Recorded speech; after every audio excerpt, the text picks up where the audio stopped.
Hi, welcome to my YouTube channel. Please don't forget to subscribe when you've watched this video. So today, I'm going to be preaching tomorrow. Truly speaking, I have no idea what I'm going to preach about, but I want to get into the whole, there's no condemnation to those who are in Christ Jesus. That's where I want to take my message to.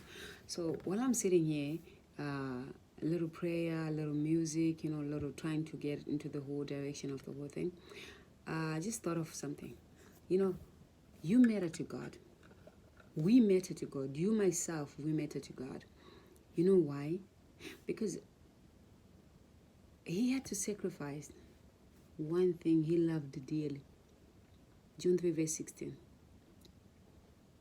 He sent his son to die on the cross for us so that we could have a relationship with him.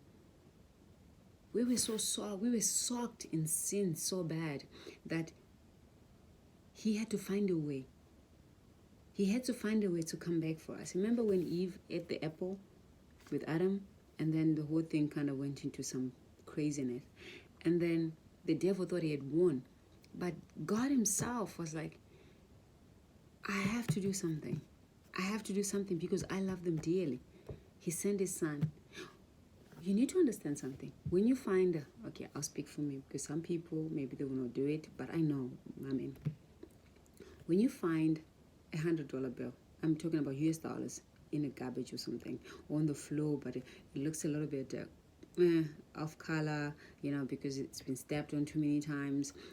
It's in the garbage. Maybe it's on the garbage, like the stains, there's like chicken stains there. I don't know where the chicken came from, but it's in the garbage.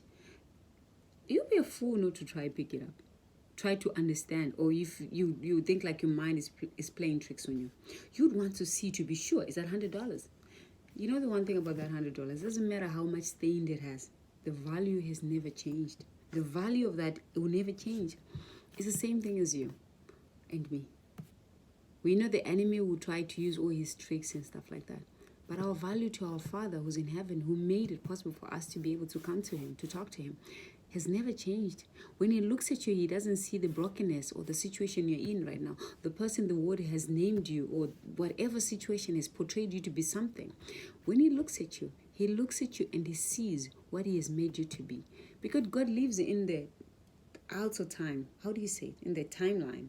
Out of time. We live in the time zone. That means your life, everything else has been already done. You are moving in. Your steps are already orchestrated. You are moving in the direction that he has already made. When he looks at you, he looks at the finished product already. Because of his son who died on the cross for you. His blood is on you. You are covered in his blood. So he looks at you. His blood washes you. All the dirty things, all the sin, it's already washed. So when he looks at you, he sees that. He sees the you that he made you to be. So my brothers and sisters, today I want to say, don't let the world define you. The world will define you anyway. You know how we don't want to do anything because people will talk or stuff like that. Doesn't matter. Whether you do something, you don't do. People will always talk. But don't let that define who you are. You are made for more, for God. Talk to God. Be for God. Have a conversation. Take time out. Leave the social media. Have your one-on-one with your Father who made you for himself. The Bible is the manual. The Bible, this book. This book is the manual where we find what we're supposed to do, how we're supposed to do what we're supposed to do. We can't I'm not trying to criticize on any help books that people write.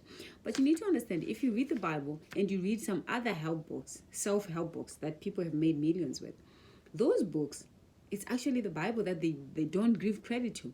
Because if you read Proverbs, it's constantly the things that people will say, and then they'll write on sticky notes and stuff like that, and they never give you which verse they found it in. How about you just go to the original copy? I'm not saying I don't read help books. I have read a couple of help books. But I'm just trying to tell you, go to the original copy your Father made. And he says, there's no condemnation to those who are in Christ Jesus. Romans 8 verse 1. There's no condemnation for you. Remember the story of the parable of the lost son? The son who took everything, his share, and he went, and then he decided, okay, my father's servants are eating way better than I'm doing. I don't mind. I'll just go back to my father. And when he came back, his father celebrated. Come back to your dad. He will celebrate. There's a song by Corey Oban. I think that's how. I'm sorry if I butcher. It says, reckless love.